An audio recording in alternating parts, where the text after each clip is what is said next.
राष्ट्रीय समाज पक्षाचा 21वा वर्धापन दिवस आज अकोल्यात पार पडला आणि याच मेळाव्यात संपूर्ण कार्यकर्त्यांनी जे आहे ते एकला चलोरेच्या नाऱ्यावर भर दिलेला आहे।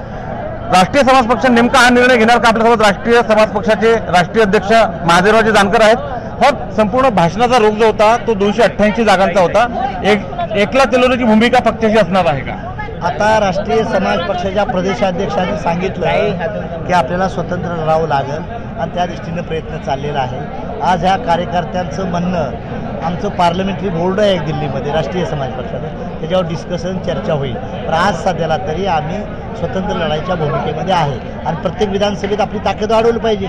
उद्या युती होईल न होईल तो भाग वेगळा आहे। प्रत्येक समजा ज्या मित्रपक्षाबरोबर युती होईल त्यांना फायदा आमचा होईल, त्यांचा आम्हाला होईल। त्यामुळे 288 विधानसभा मतदारसंघात रासपाची ताकद दाखवणं हे आपलं पहिलं काम आहे। हे कार्यकर्त्याला आम्ही आदेश दिलेला आहे। महायुतीतून बाहेर पडण्याची सुरुवात झाली असं आत्ताच म्हणता येणार नाही तसं, अजून यातलं म्हणजे अजून त्याला वेळ आहे। पण आम्ही आमच्या पक्षाची ताकद वाढवतो एवढंच मला आज निदर्शनास आणून द्यायचं। कार्यकर्त्यांच्या ज्या भावना होत्या त्याचा विचार करणार, भावनेच्या विचाराचा एक पार्लमेंटरी कमिटी आहे आमची दिल्लीमध्ये, त्याच्यावर चर्चा होऊन त्याला योग्य ते निर्णय कळवला जाईल। पण आज कार्यकर्त्याला सांगितले 288 विधानसभेची तयारी करा। 288 जागा लढण्याची तयारी जी आहे ती पक्षाची असल्याचं महादेवराव जानकर यांनी म्हटलं आहे। आणि पुढच्या काळात हा पक्ष नेमका निर्णय काय घेतो, माहितीतून बाहेर पडतं का, हे पाहणं औत्सुक्याचं ठरणार आहे। उमेश अलोन, एबीपी माझा, अकोला।